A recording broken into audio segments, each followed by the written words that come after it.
privacy and secrecy are two different things. Privacy is locking the bathroom door when you want to take a pee.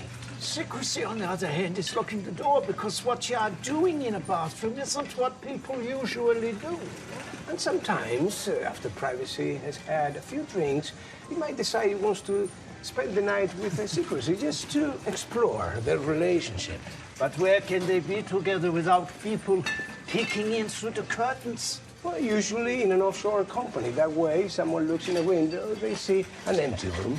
And the window and the room could be in two different places. Yeah, the window could be in the British Virgin Islands and the room could be in... China. Goes all the way to China.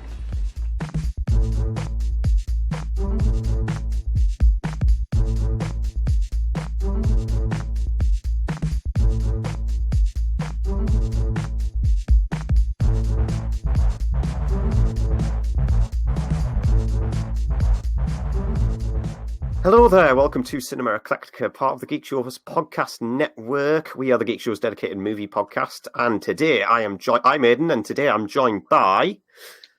Graham. And Sarah.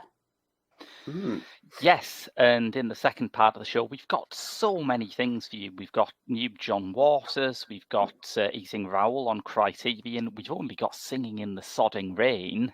It's not the exact title, though, is it? It's that's the extended cut.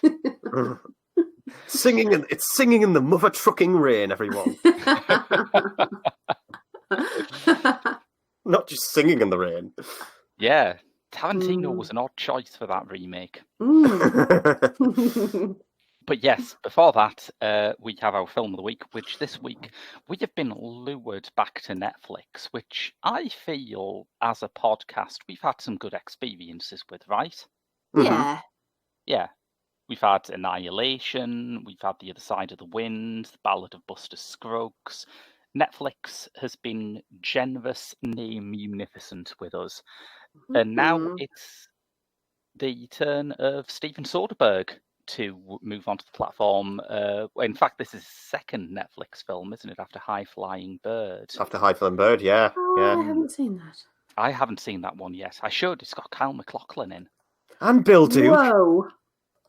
But no, we plumped for The Laundromat, his incendiary expose of conditions in the washing machine industry. I was shocked. Whoa, slow down there, Soderbergh. This is too edgy for me. It ain't that. It's his film about the leak of the Panama Papers, the files from the law firm of Mossack Fonseca, which revealed that the rich, powerful, and shady had been using offshore shell companies to avoid tax all over the world. It was a huge story when it came out. And now it's made a pretty huge film with Meryl Streep, Gary Oldman, Antonio Banderas, Sharon Stone, David Schwimmer, Matthias Schoenaerts, Jeffrey Wright, and about 300 other people. So, first off, what are our feelings towards Soderbergh in general? Because he's one of those directors who he is very prolific, particularly now he's retired. You're never going to let that joke go, are you? I mean, until he actually retires, yeah, I'm going to continue making it. But yes, since his retirement, this is the fourth film he's made, in addition to 3 seasons of TV. So really putting his feet back. Gosh. Yeah. What have people seen by him before? Yes. I'd seen quite a bit of his stuff before. I mean, I'm not going to lay it all out there because there's about 300 films, but I'll tell you what strain of his work I like. Mm-hmm. I like late Soderbergh. I like Logan Lucky. I like Behind the Candelabra. I like Side Effects and Contagion. I just think as he's grown older, he's settled into his style, and his films just have a good kind of laid-back vibe that I really enjoy. I would say the same, basically. I've caught up with Logan Lucky and High Flying Bird since then. I've also seen both The Cheers as well. Oh, yeah, they're really good as well. And I quite like him too, actually. I think he's a very interesting American filmmaker who I guess takes a lot of chances on things, really, on certain subjects, and I quite like them. Mm. I think I've seen the first time I became aware of him was Sex, Lies and Videotape in the 80s, and Well, that that was his first film. well, You'd have to pin your ear to the ground to be aware of him before that. I think he did a couple of projects before that, but yeah, that was his first major film, and it was kind of a revolutionary at the time, quite extraordinary at the time, and sort of that's what brought him to my attention, and I think after that, probably Out of Sight was a very notable film. Looked beautiful. Yeah. And it was so well done. And we were talking about Hustlers recently. Yes. That's one of the other Jennifer Lopez films that's actually quite good. Yes. But after that, and probably only the Odd Oceans film. Yeah. Oh, yeah, of course.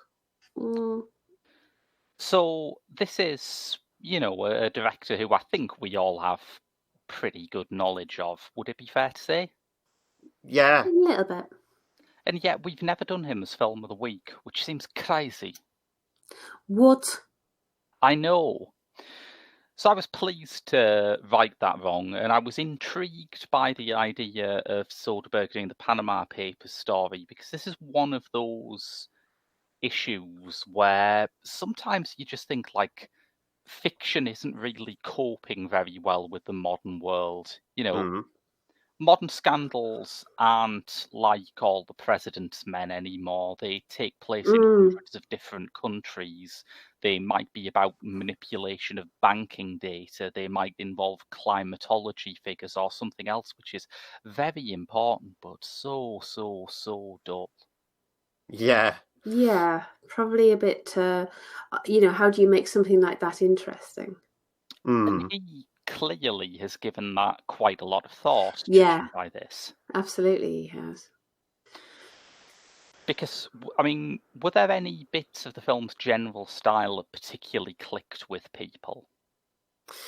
Honestly, I found this quite hard to get into at certain points, because it's just the constant waffling of, how, like, tax evasion works, how other things. Half the time I did feel it was a bit lectorious, really. Is that even a word? Lectorious? I'll say I know what you mean. It can be if you dream hard enough.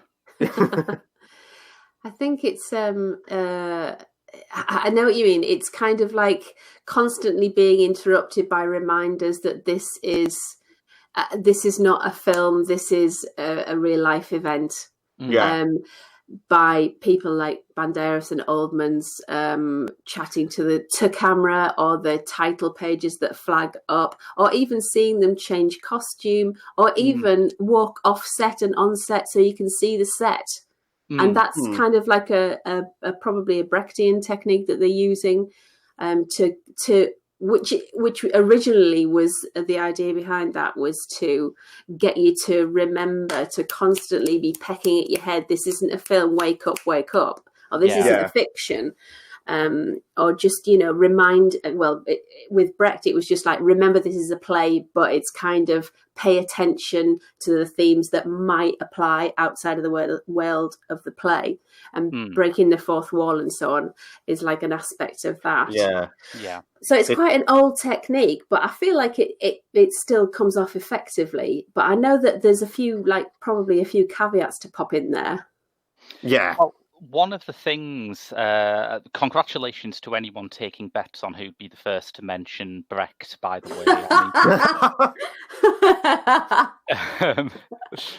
One of the slight problems I had with the use of this is that Brecht used the alienation technique to get audiences to relate what they were seeing on screen to the world outside them, and hopefully feel empowered to go outside and create positive change.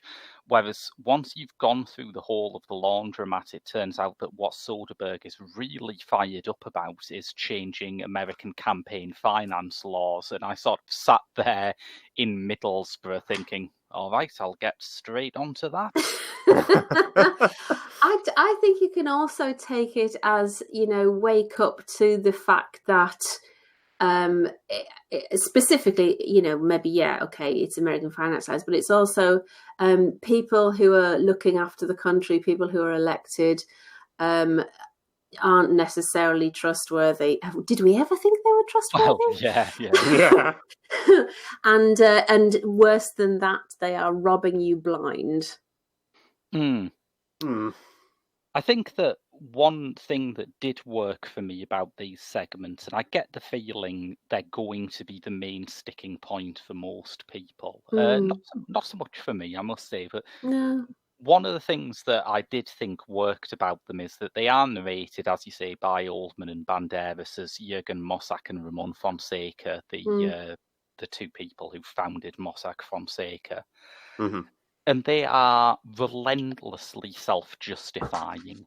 And of course, you're meant to see them as untrustworthy. They're crooks. They're presented as slippery. There is a gag, which I assumed was a gag, but is apparently true, heavily insinuating that Jürgen Mossack's father was a Nazi soldier. But yeah, that's true.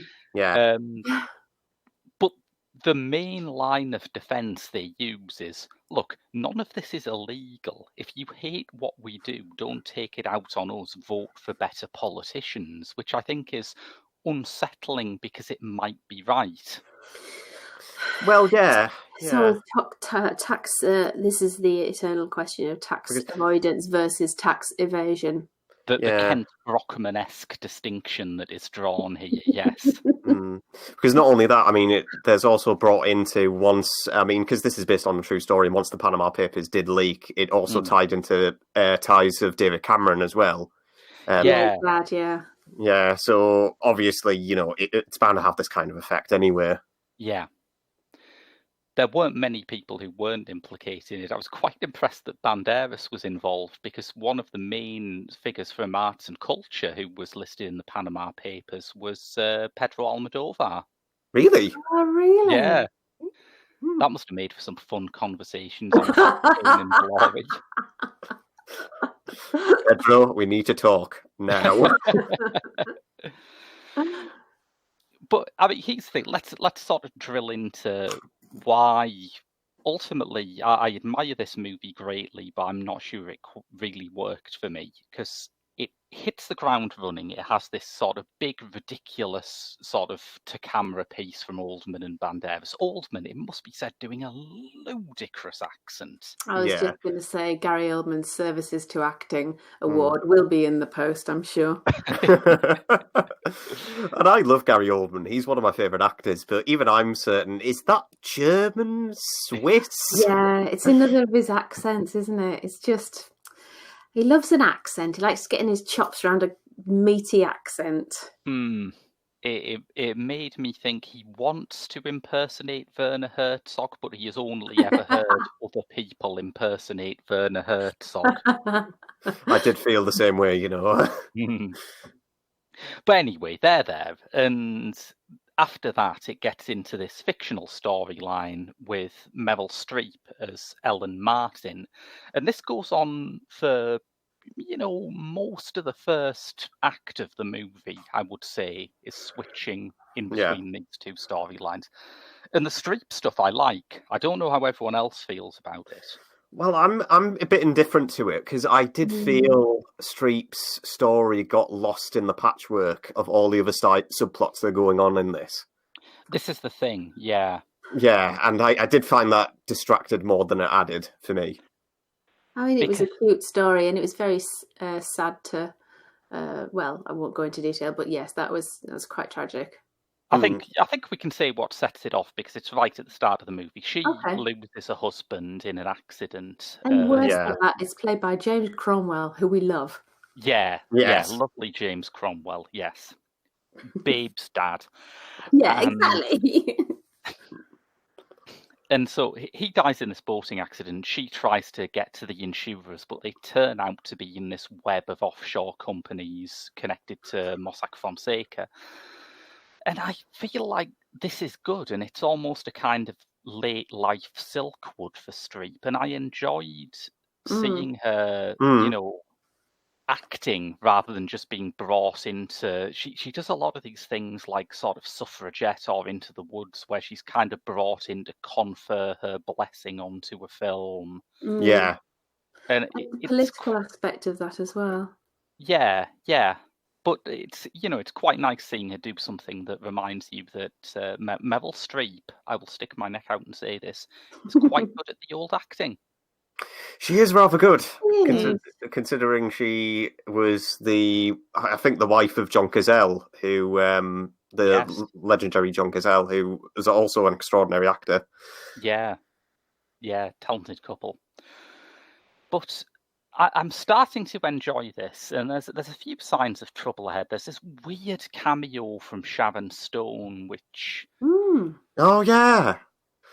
it doesn't feel like it had to be Sharon Stone. It doesn't sort of No. bring anything out of Stone, and I mean there are a lot of celebrity cameos in this movie that are impressively unobtrusive, and good on big stars for still being able to be unobtrusive, but it kind of defeats the point of doing a sort of all-star ensemble piece. You just think, well, you could have got less expensive actors. Yeah, I think the other one that was noticeable for me was Chris Parnell as in Spaceman. Yeah, I noticed he was in this, and he barely gets like 5 minutes worth of screen time. And it has to be said, it's done in like a pretty funny punchline. Well, kind of funny punchline, his character. Yeah. But it is noticeable that you do think, wait, hang on, he's barely had 5 minutes. Hang on. Yeah, and Will Forte, both of whom were both on SNL. And that's very strange, isn't it? Because when you drill down to it, the purpose of that scene is to tell you that Mexican drug gangs are a bit rough. Yeah. Yeah, they're It's a bit handy with the old weaponry. It's a bit simplistic by nature, yeah. It's not so much that it's simplistic, it's that you've took a weirdly roundabout route. If they just had a bit of dialogue where Mossack or Baker had said, oh my God, we're in bed with the cartels, I would have got it. I would understand what that meant. But as you say, bringing two recognisable actors in to do this little vignette that impacts nothing. Mm. And where was Danny Trejo? Yes! Come on. It's a Hollywood film set in Mexico. How did no one call Danny Trejo? Where are all the Mexican stars?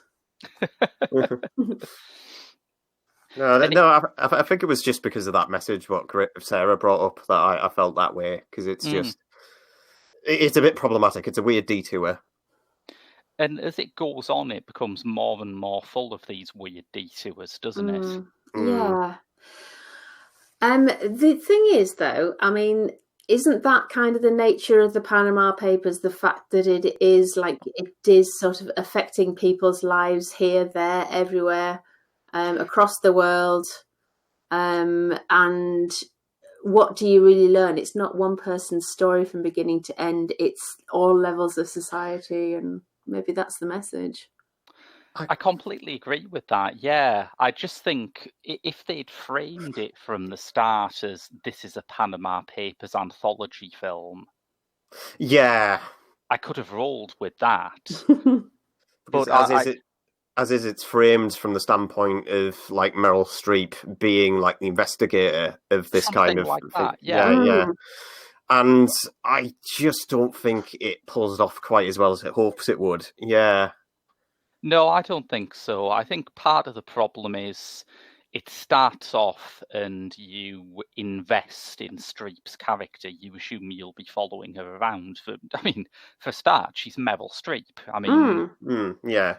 When Meryl Streep appears at the very start of a movie, the assumption is she's going to be the main character.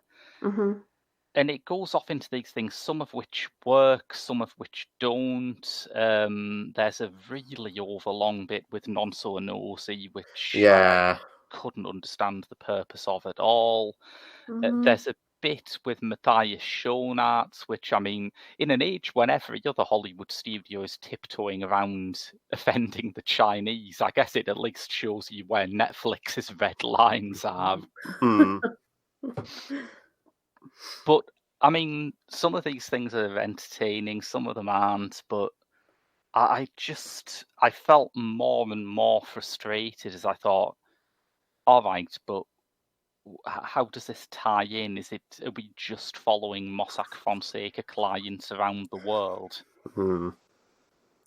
I think it just shows how far, wide, deep the roots of this organisation has gone. It's shell company within shell company.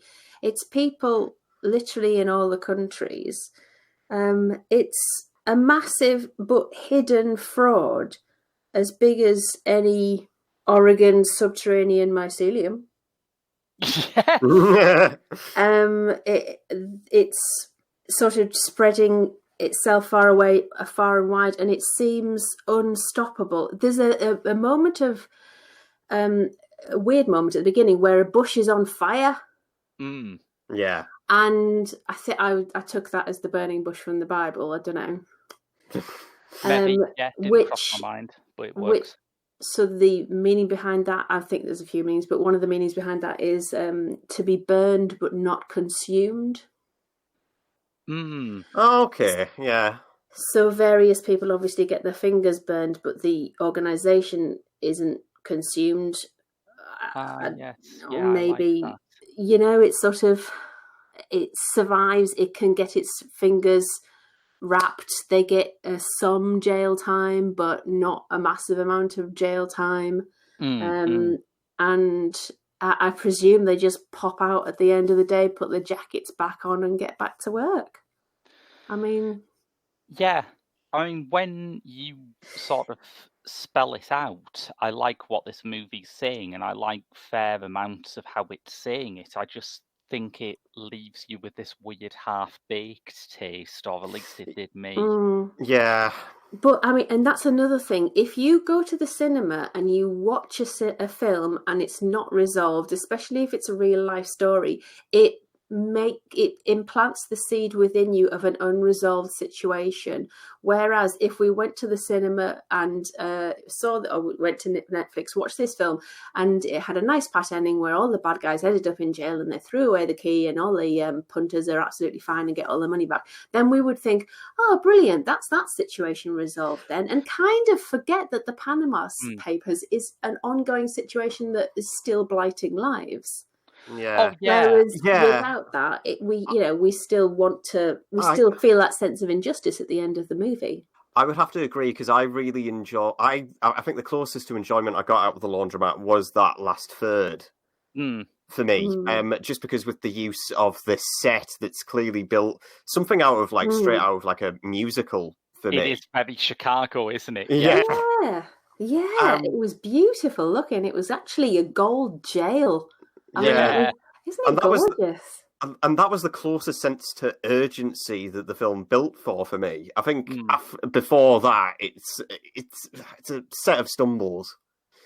I like the idea of it being unresolved, and I don't have a problem with, it ending without the bad men being punished, because, as you say, that's not what happened in real life. I think when I heard Soderbergh was making a Panama Papers film, my first thought was, is it about Daphne Caruana Galizia, who was the Maltese journalist who was responsible for uncovering large amounts of it. I mean, it's one of those stories where no one journalist can lay sole claim to it, but she was a huge driver behind exposing it. And she was murdered in a car bomb, and no one has ever been caught for that. Oh, wow. So I think that's something where you could have an unresolved ending that really sort of fired you up and angered you. But in the same way that Black Klansman did. Yeah, exactly. Yeah, that's a good comparison. And in the Laundromat, it's just that, in a strange way, it makes the problem seem so huge as to become intractable. That by the time you've got onto China harvesting organs from Falun Gong prisoners, you sort of think, yeah, everyone does this. We're doomed. It's just a normal situation that happens all around the world, Graham. I mean, well, that's the point. Unfortunately, it is. Yeah. This degree of tax fraud and shell company usage is, and it ends up being implicated in situations like that are truly horrific. But I felt like there was a disconnect between how wide Soderbergh and Scott Z. Burns' the scriptwriter's global reach was, and the message they end with, which is, Warren 2020. Yeah, because this has been getting like very negative, well, more negative than positive reviews, the Laundromat. And I wouldn't say that I'm probably a bit more forgiving towards it, because I do like its ideas, I do like its presentation values at some point. But after a while, it does get a bit bothersome that I do think, for someone who's prolific as like Steven Soderbergh, I mean, yeah, it is a stumble, but at the same time, it's not breaking my faith in him. No, I think there was some very beautiful elements to the films. I mean, aside from the message of the film, the fact that the colour in some of the scenes was just gorgeous. I'm a massive fan of colour saturation, but the scenes, it's almost like, the David Schwimmer scenes and the Mexican drug cartel scenes in the bar, beautifully lit, brightly lit. And also massively out of focus because obviously they're drunk. But I liked the way that the implication there was that these characters were living in a world and they were entirely innocent or naive to the fact that there was somebody who was prepared to, murder, but also, con and deliberately set out to con people. I like that. I thought it was a very nice looking film. I think even at its weakest, it reminded me that Steven Soderbergh is one of Hollywood's last true stylists. It's very stylish. Yeah. I don't think anyone can set up a simple dialogue scene that looks as good as... the scene with Larry Wilmore in this, where it's just three people talking about law of all the dull things, but everything about the setup creates compositional tension and gives you a sense of the kind of power relationships you're looking at. Sorry, which one was that? Which scene? That's the one. There's a scene with a lawyer in the story with Non So Nosy. I can't remember exactly where it. Oh yes, yeah, and the back and forth with the documents. Yeah, because my brain scrambled by that point. But I remember looking at that and thinking, "This is classy stuff. This is like Ernst Lubitsch classy. It's all classy." Do you think that it's possible that some of the criticism that's been received by the film is shooting the messenger? Because the Panama Papers, Yeah, I don't think that, but maybe in some of the newspapers there might be. I have to mention this because I discovered this while researching this, but afterwards there was a similar document drop called the Paradise Papers, which Wikipedia notes did not make the same impact around the world, and then it lists everyone involved in this, and it turns out they're all newspaper owners. So, well, spooky. What a coincidence! So, at the end of the film, I guess you can assume that this isn't resolved. It's just going to continue in a different form the next time. That ultimately maybe Mossack and Fonseca were right. They're just people who filled a need, As long as it's legal, there'll be another one. Yeah, there'll always be a humongous fungus incumbents among us. Wow, this is like poetry as review.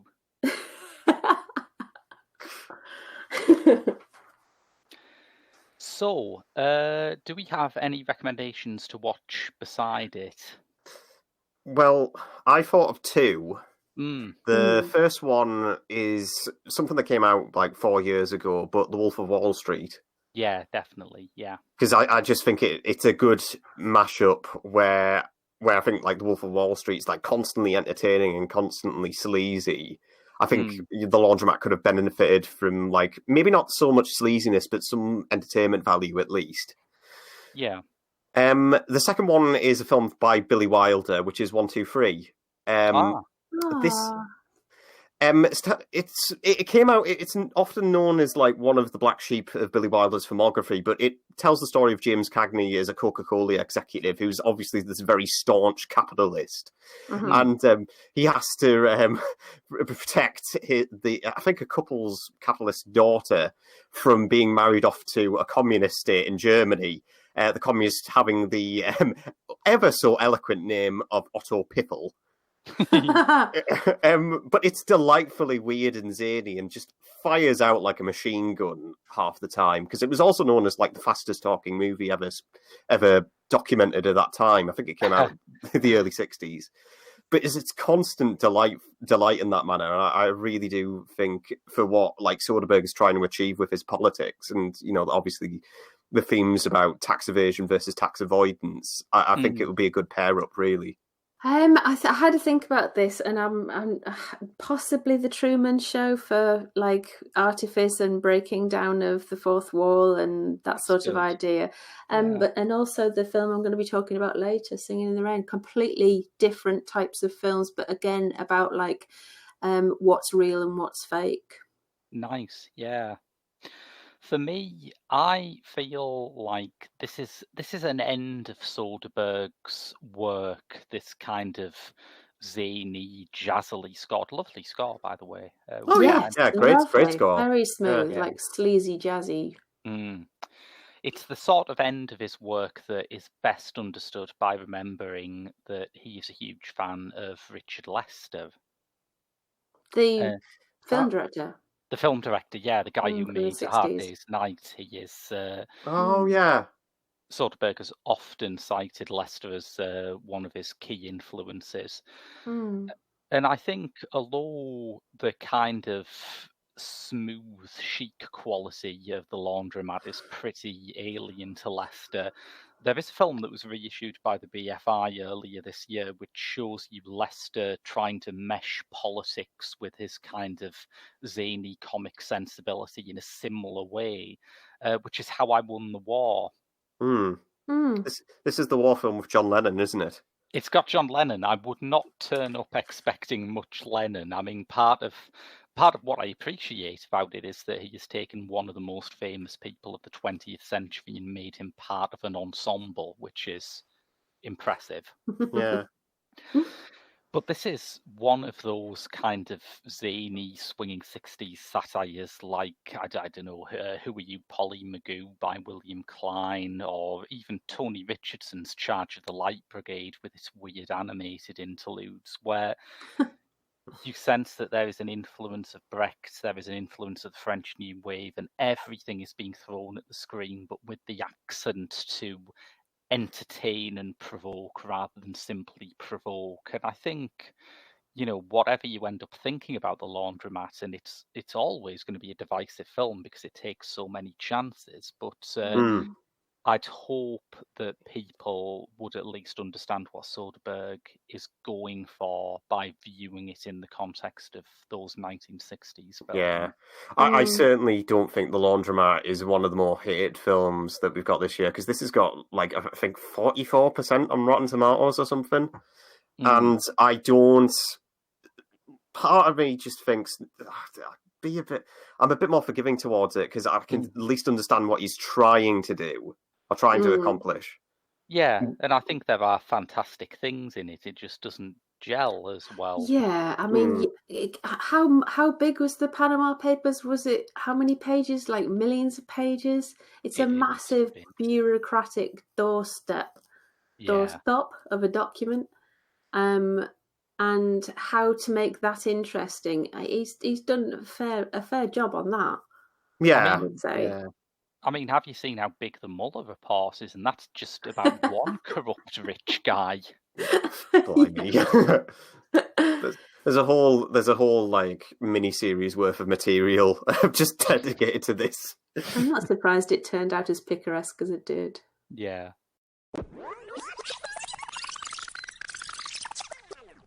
So if you're enjoying what you're listening to, you can donate to our Patreon at www.patreon.com/The Geek Show. You can find us on Facebook, just search for The Geek Show, and we are on Twitter at TGS_The Geek Show. If your goal in life is to get bitten by a radioactive spider and develop superpowers, then you should listen to 4Panel, The Geek Show's dedicated comics and manga podcast. Okay, so welcome back, and over to Graham, who's going over some stuff newly released on the site. Yeah, if you go to our site, we've always got exclusive reviews up there. Like this week, we've got Mark Cunliffe doing Angel Heart, which Aidan, of course, reviewed on the last show. Mm-hmm. We've got Ewan doing Kill and Pray, a spaghetti western I'm not familiar with, so I'm quite excited by that. Yeah. No, I don't know that one. But then again, I wouldn't. There's also a double bill of cult horrors reviewed by Rob Simpson, Fright by Peter Collinson, the director of The Italian Job, and the one that I shouldn't have put second, and Soon the Darkness, and Soon the Darkness, and Soon the Darkness. Yes, that's what it's called. But you're here now, and you're listening to our audio reviews, so I thought we'd have a bit of a Criterion sandwich for the second half of the show. There's a nutritious filling of actual cinema reissue in the middle. But the bread is two new releases from the Criterion UK, the increasingly indispensable Criterion UK. Yeah. Mm. And I have got John Waters' Polyester. Cool. Now, not the first time Criterion UK have put out a John Waters film. A couple of years back, I reviewed their release of Multiple Maniacs, which I found to be a delight. Yeah. And this is even more of a delight. I mean, I would sort of say that it's possibly maybe my favourite John Waters film, although I don't have strong feelings about it, because ultimately, if you ask me what is your favourite work of art that John Waters has made, I would say John Waters. Yeah, he's like one of the loveliest human beings ever on planet Earth. The loveliest, nasty, nasty guy. Seriously, he's an absolute sweetheart. But I genuinely believe that the persona of John Waters that he has expressed through his films, through his wonderful books, through his speaking engagements, his TV appearances, just adds up to this absolutely fantastic and consistent body of work. But, you know, if you want to give one of the films a spin, and you should, you could do worse than Polyester, which was released in 1981. It was a minor landmark in his career, as it was the first time that he received an R rating rather than an X rating. So, you know, baby steps towards acceptability. Polyester is often remembered for its frankly mad gimmick that limited its chances of expanding too far, purely because of the expensive nature of producing it. It was called Order Armour. It was essentially a free scratch and sniff card given away with each cinema ticket. It's good already. Smelly vision. It was smell-o-vision. At certain points in the film, even in this print, a number will flash up and you had to scratch that particular number on your card and smell it. And, you know, I do not know whether Criterion have packaged this with a scratch and sniff card. All I can say is that my advance copy did not have one, and I was grateful. I think it says in the listing that they have packaged the scratch or sniff cards, though. Have they? They actually have. Wow. That's dedication. I was going to say the exact same thing. Yes. Thing is, with Polyester, I didn't miss the gimmick, and not just because, you know, one of the items you have to scratch is old tennis shoes. But I also think Polyester is a remarkably consistent piece of work without any of that. It's his satire. I say satire, it's a very affectionate parody of 1950s Technicolor women's pictures, as they were known back then, which I always thought was a bit of a patronising term, and then I thought it's still better than chick flick, really, isn't it? True that. So it's his version of Douglas Sirk's imitation of life, I guess. Oh my god, that sounds amazing already. It does. And he, for the first time, I mean, Waters' films always look okay, but he's not known as a great formalist. I don't think you have to appreciate cinematic style to understand why he's good. But this time he really went for it. He got some original equipment from the 1950s to try and make sure this looked right. He studied and he talks at some length on the commentary, which is excellent, obviously, about trying to mimic Sirk's melodramatic, non-naturalistic style of lighting.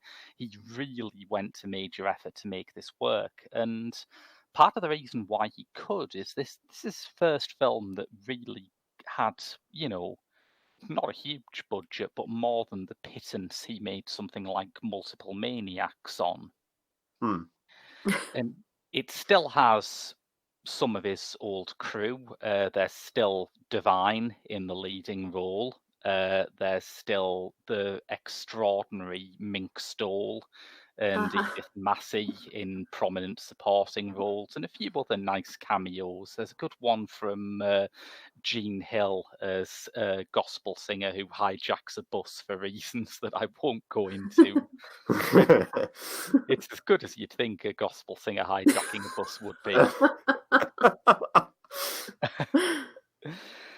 And if I was trying to explain to people why they should watch this, if they were not familiar with Waters' style, I would point to a line that he has on his guest appearance in The Simpsons, which I hope we all agree is magnificent.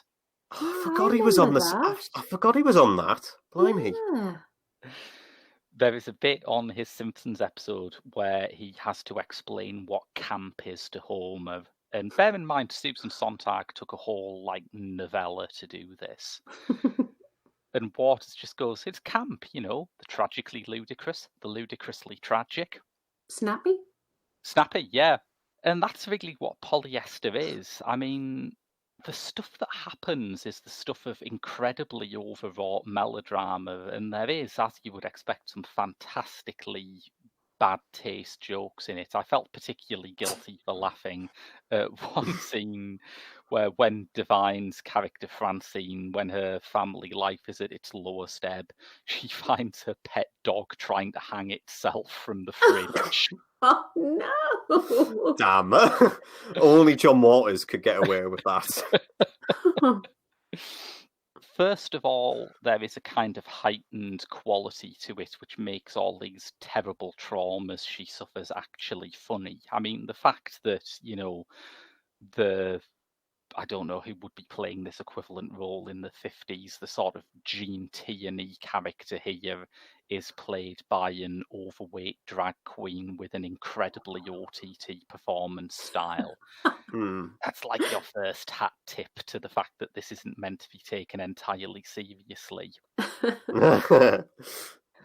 I adore the depiction of her family, the Fishpaw family, which is a very Waters-esque name.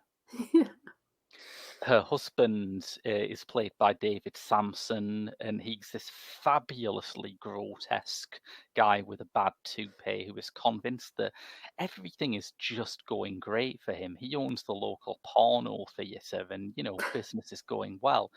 He has to deal occasionally with picketers who turn up on his lawn, one of whom carries a protest sign that says wonderfully, "I hate movies."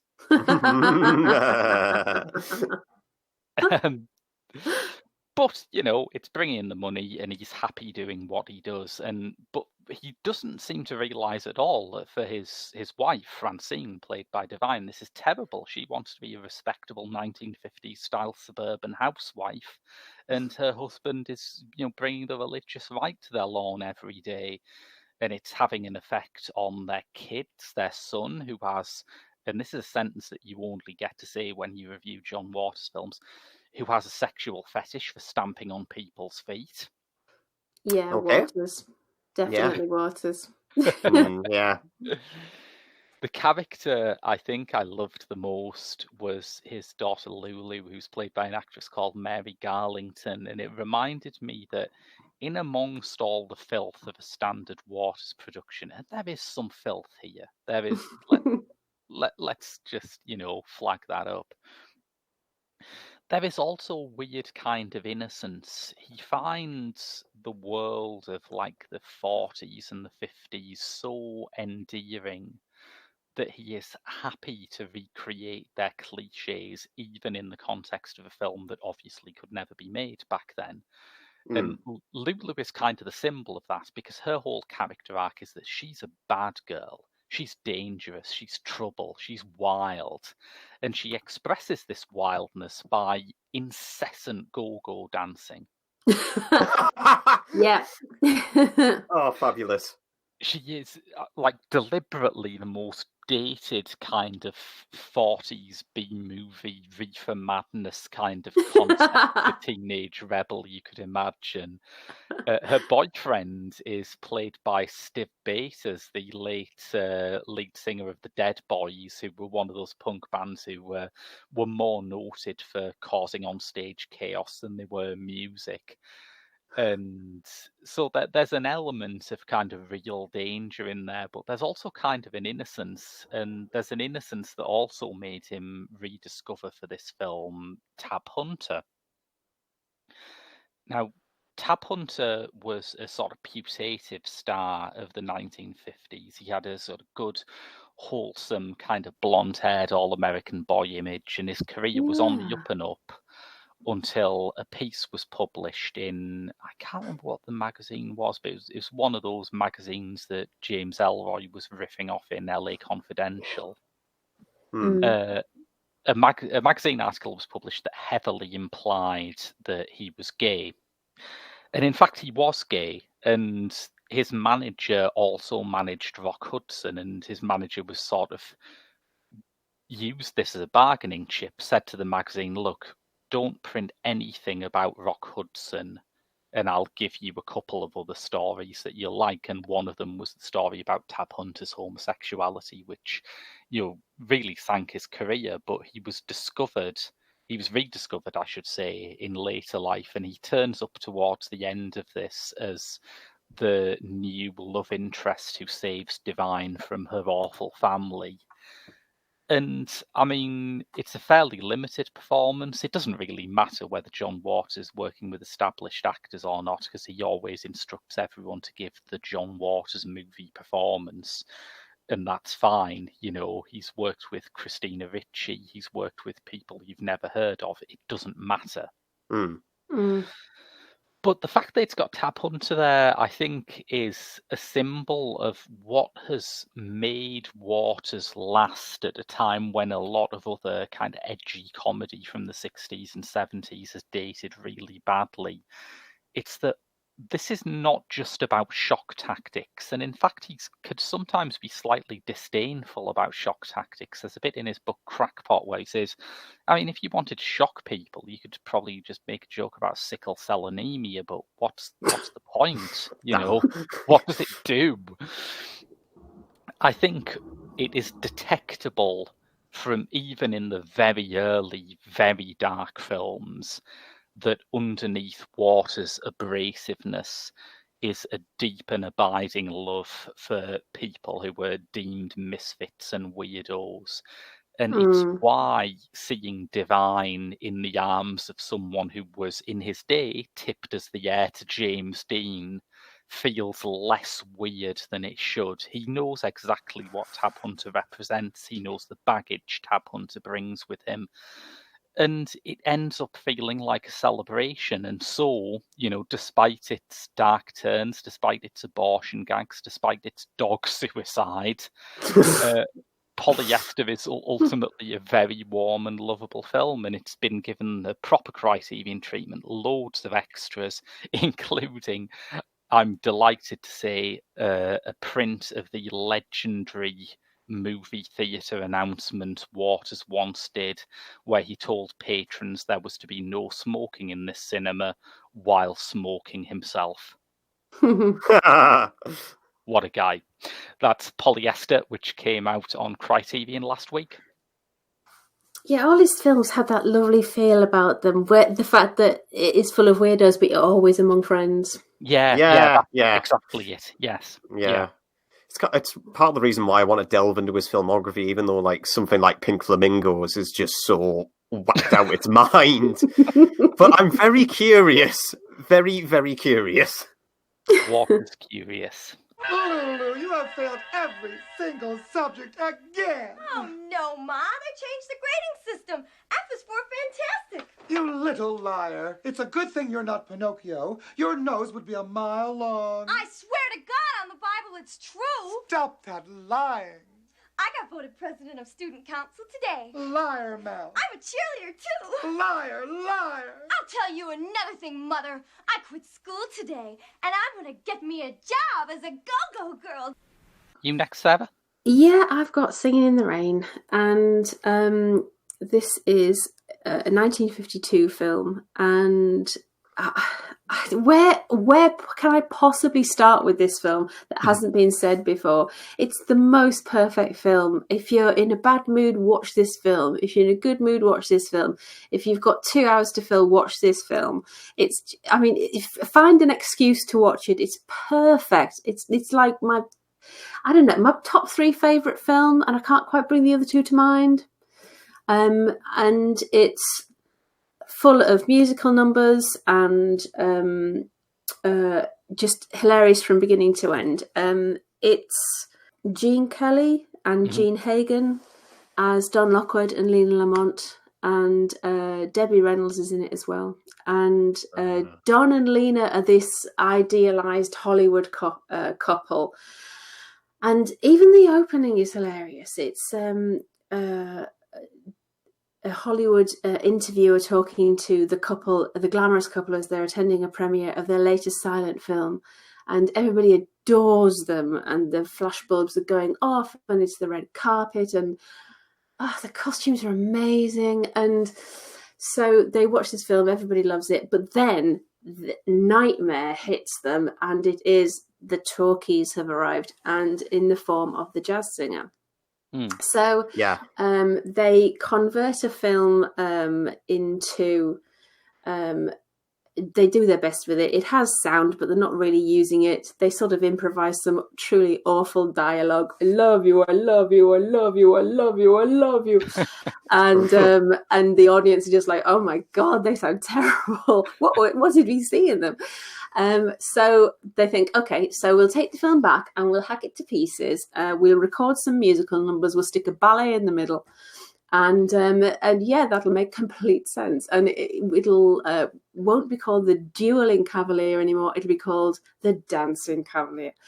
But actually, we go into, from this setup, we go into this film, and that becomes our reality. And then into that film, we go into the dance section, and that becomes another reality. So again, it's got those layers in a it's not a shell corporation, but it's like that.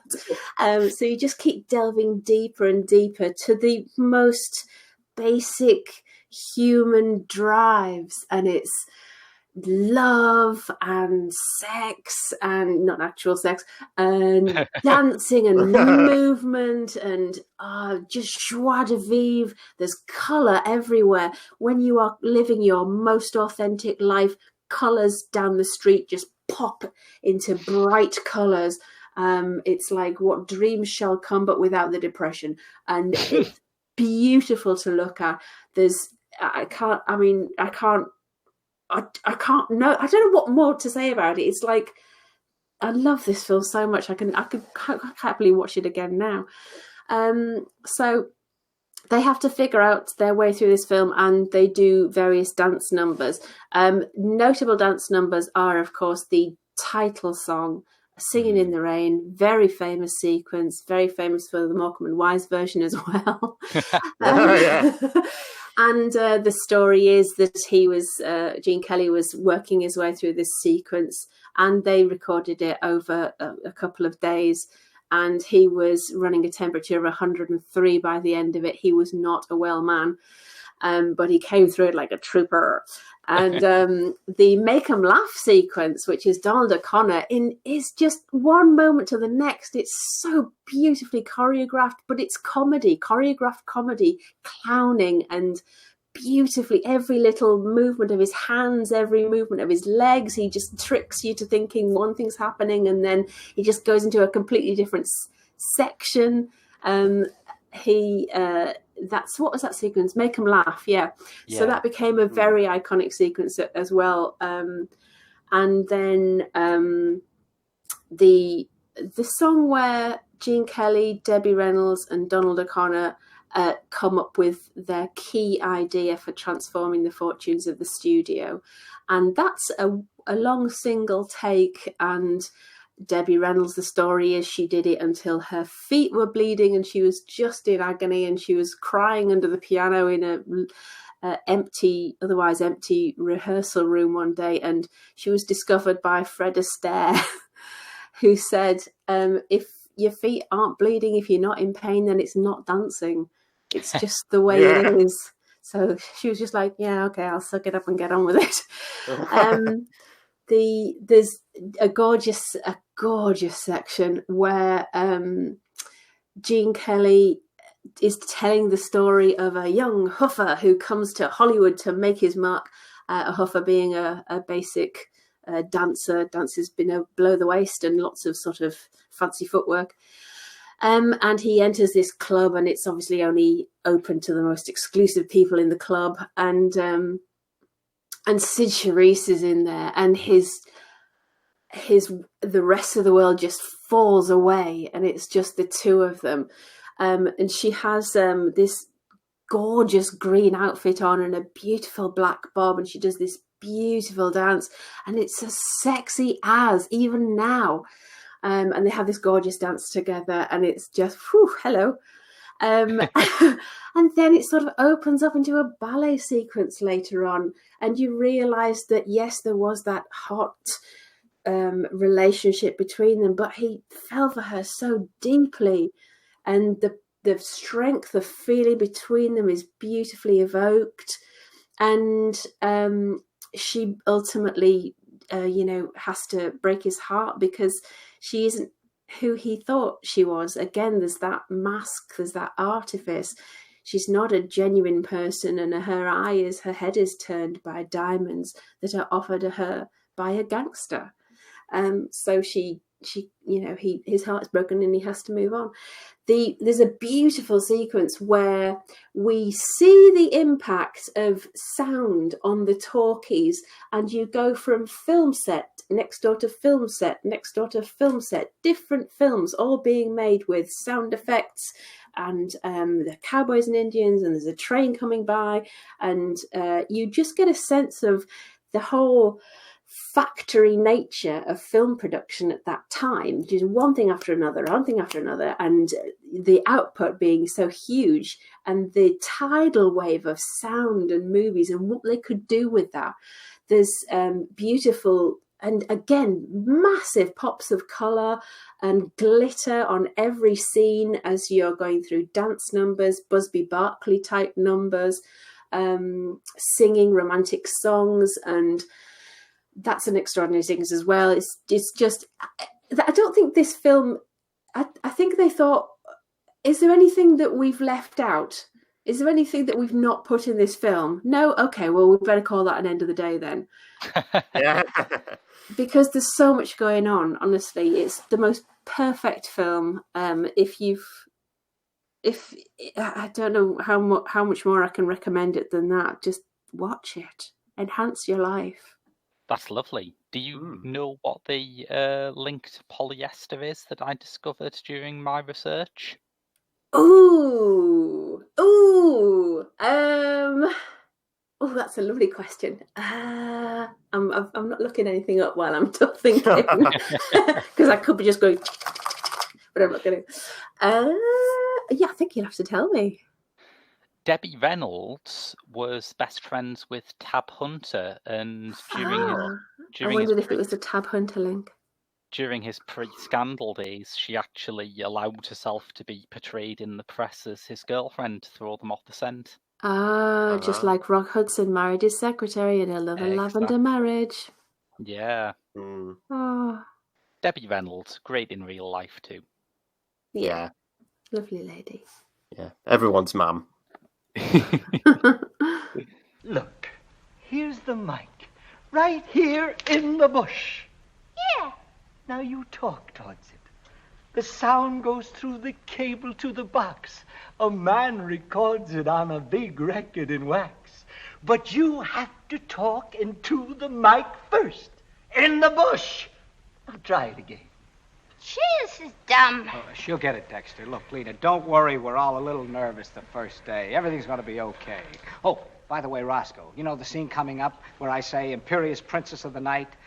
I don't like those lines there. Is it all right if I just say what I always do? I love you, I love you, I love you. Sure. Anyway, it's comfortable. But into the bush! Okay, again. Quiet! Roll 'em!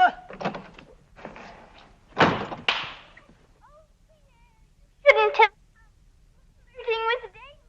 They will surely find you out. What? Lena, we're missing every other word. You've got to talk into the mic. Well, I can't make love to a bush.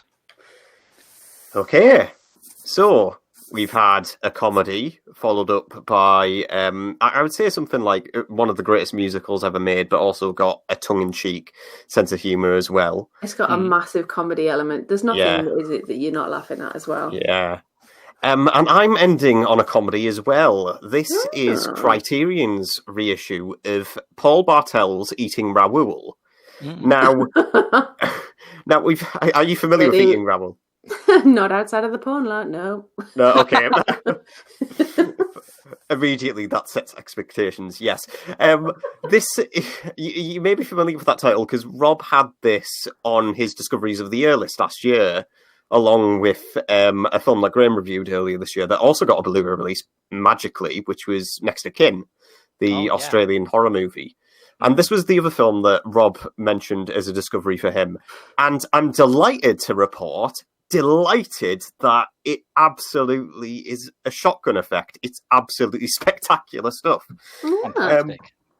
So let me just quickly go through this, because Eating Raoul is not the kind of film that you would hear. It's not a film that's designed to get a lot of traction here in the UK, which is why, of course, Criterion would take a chance on this.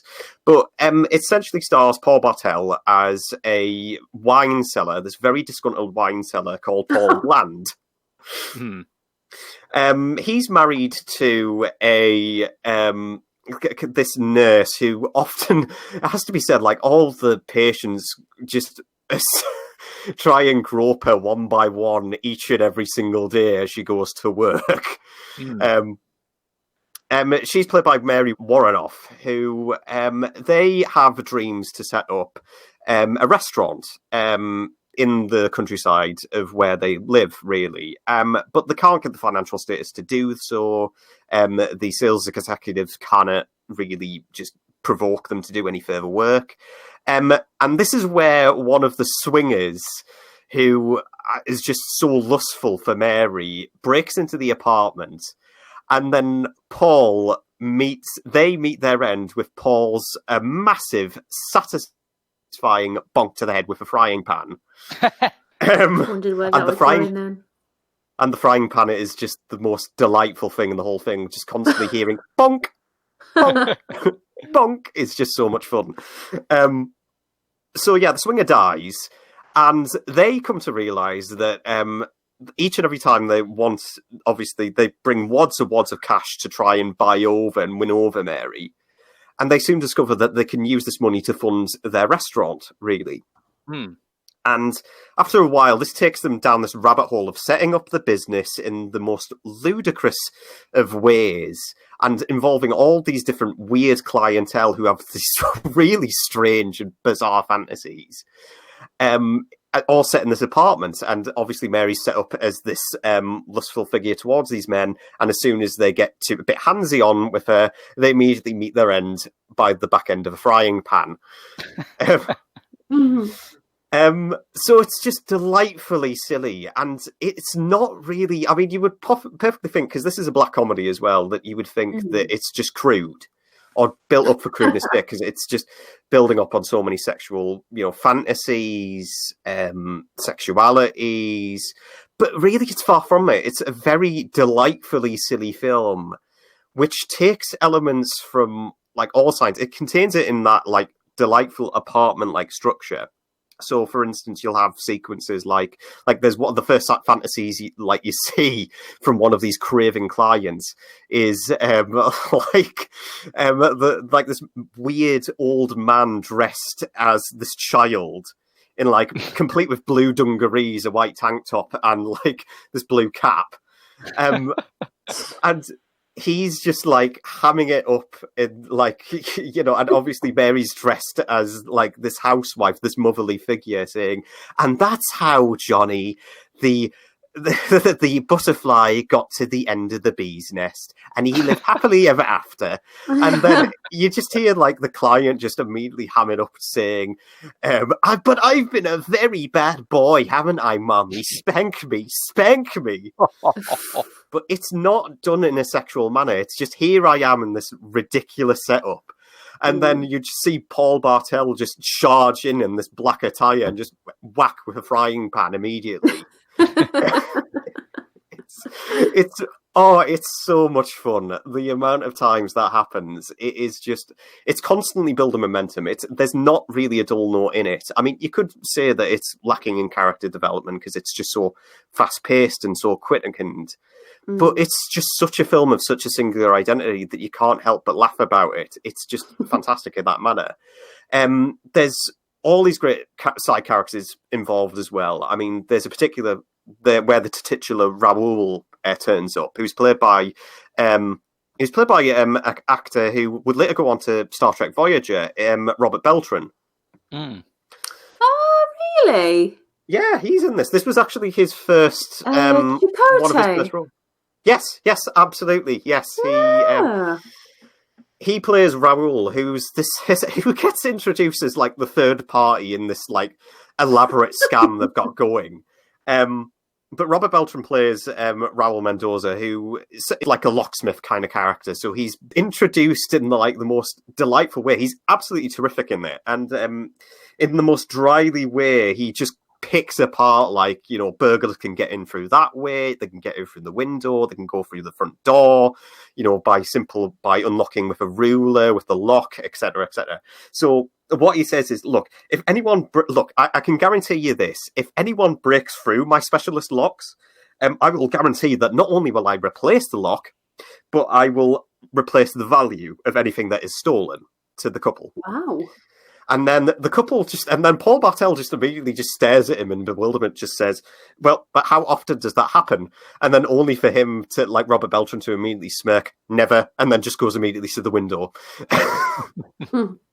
It's just dryly funny. It's an incredibly witty film. I mean, I haven't begun to mention like everything else that this film has going for it, because it was a film that was made on peanuts, basically. Paul Bartel, if you didn't know, he's not really a name that would get a lot of traction over here, but he came up through Roger Corman's film school.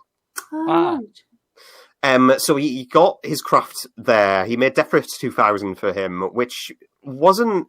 I don't want to say that didn't get along. It was a bit frictionless, basically, between the two. And then he would go on to make Eating Raoul, which was funded mainly by his parents.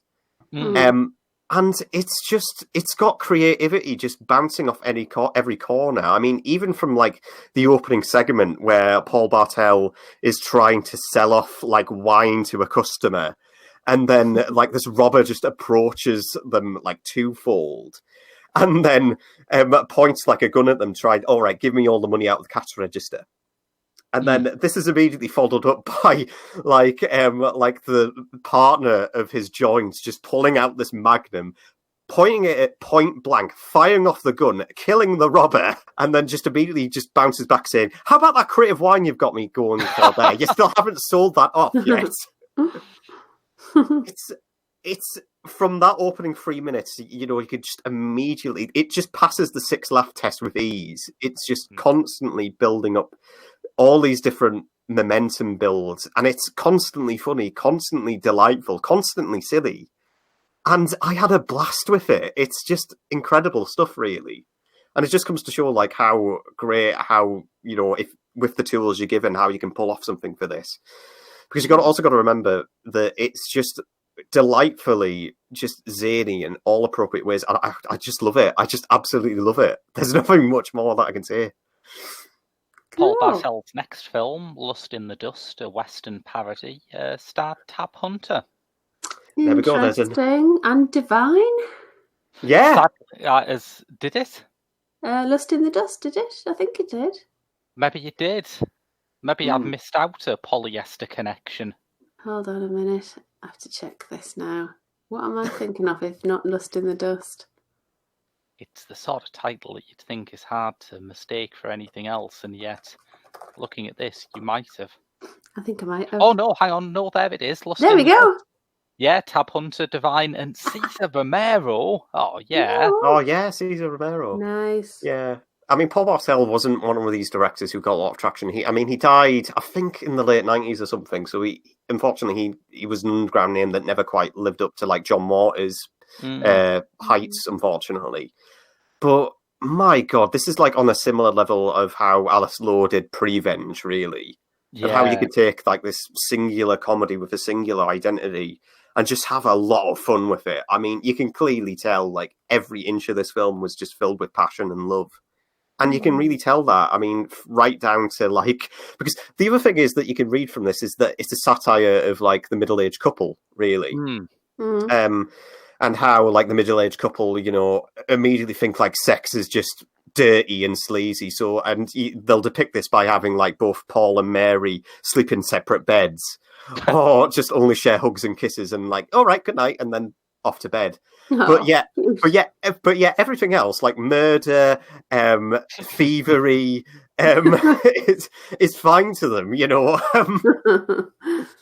So it's a biting critique of that kind of thing. It also like feeds into how sex can be built up in the most ridiculous of manner with all these different weird clientele that they endure. I mean, after like that, like child segment that I was just describing to you earlier, there's another a segment immediately following on where one of the clients is dressed up as a Nazi.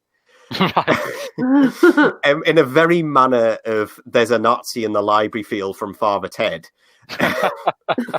And then just like going like in this very dark manner, where have you hid them, Mary? Where have you hid them? And obviously Paul Bartel was like hiding behind the couch, just like saying to himself, oh my God, if he actually sees me, I'm dead. It's just delightful in that way. Not crude in the slightest, just incredibly silly. There's many moments like that I could just describe to you that honestly would fill like an entire like hour's worth of show material for you.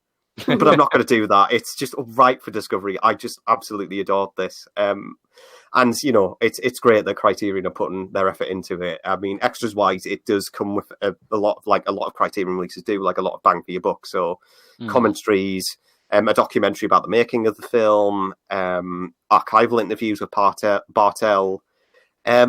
It's just an incredible. I think it's a really great film. I honestly really, really did love it. And I don't really say that an awful lot because, you know, comedy can be one of these just subjective things. But honestly, do give this a chance because it's ripe for rediscovery and it's just begging for it. Now that we've all seen White Dog, do you think Eating Raoul is the next Cinema Eclectica pass-around film? I honestly do think, because Paul Bartel, interesting enough, he actually was in White Dog. No! Yeah, he was. He was. He was in White Dog, interestingly enough. I think he had a side performance, but he was in it. So it's a relay race now. Excellent. Yes. Yes, Well, that's Eating Raoul. Please do check it out. It's just fantastic stuff. I loved it. So coming out today, probably as you listen to this, listeners, we've got Terminator Dark Fate, which has Arnold Schwarzenegger and Linda Hamilton back. It's directed by Tim Miller, and thanks to the Fox buyout, this is now a Disney franchise. Disney are taking over. Eventually they'll take control of the whole universe. It's a weird time to be alive. We have on the Friday, A Good Woman is Hard to Find, the Irish revenge thriller, which we will have a review on the site of from Mark Cunliffe. We've got Black and Blue, a cop thriller starring the wonderful Naomi Harris. We've got We've got By the Grace of God, a drama about the Catholic child abuse scandal directed by Francois Ozon, starring Melville Papin and Denis Menochet. Yeah, very prolific fella Ozon is. He is, yeah. He was absolutely it for me back in the noughties, and I do feel like he kind of hasn't moved on much since then, but I'll be giving this a chance. It looks interesting, different for him. Yeah. We've got Chained for Life, buzzed about American indie starring Adam Pearson from Under the Skin. Yes, yeah. That's coming up. I think Anti-Worlds is actually one of the new labels that the people from Indicator are bringing on. Oh, right. Yeah, so they're taking a lot of chances. It's in a similar way to what Eureka do with Montage, because they've also put out Holiday. We've got Countdown, which is a film that exists because someone heard the phrase killer app and thought, what if it was a literal killer app? So it's not based on a biopic from Richard Whiteley. It's not the Whiteley story. Damn it, Graham. It would be both better and scarier if it was. We've got a re-release of what I know is a big favourite of Rob of this parish, the great Steve James's breakthrough film Hoop Dreams. Yeah, very good very good documentarian, Steve James. Yeah, really like him a lot. Me too. We have Monos, a story about child soldiers by the Colombian director Alejandro Landes with, get excited, a Mika Levi score. Oh, wow. Look forward to this. I've heard good things. Me too. We've got The Addams Family, where I don't get this. They've cast Oscar Isaac and Charlize Theron as Gomez and Morticia, but for some reason they've made it animated. Why would you need to animate that? They already look perfect. Yeah. In the same way to... Oh, who was it that played Morticia? I know Morticia was Angelica Houston. Yeah, and Raoul Julia. That's it, yeah. Yeah. Similar way to that, yeah. We've got The Beach Bum, Harmony Korine's latest experiment in finding out just how much you can divide an audience. Does this have the typical Korine what the hell cast list? I'm delighted to say it does. Matthew McConaughey, Snoop Dogg, Isla Fisher, Zac Efron, Martin Lawrence and Jonah Hill are the people you never thought you'd hear in the same sentence. I've never seen a Harmony Korine film. Never ever seen one. No. I like Gummo. I'm hesitant about recommending it to other people because they may hurt me. And we've got next week's film of the week, which is Joe Talbot's buzzed about American indie, The Last Black Man in San Francisco. Yes. Yeah. A24 release, I believe.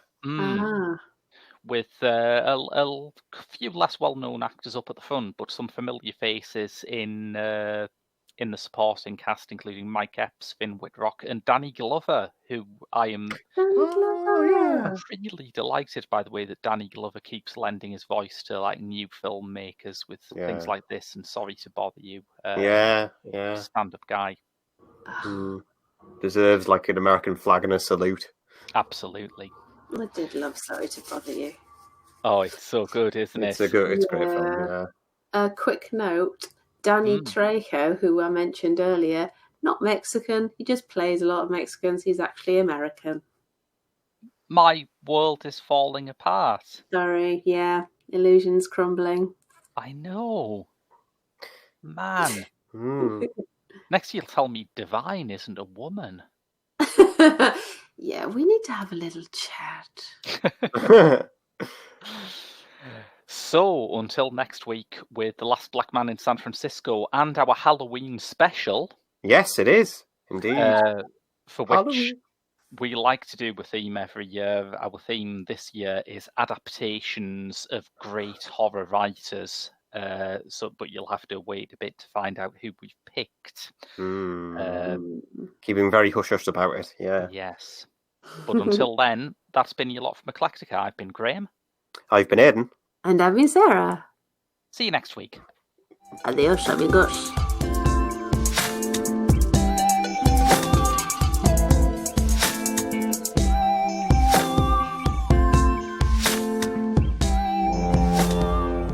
We built these ships, dredged these canals in the San Francisco they never knew existed. This is our home.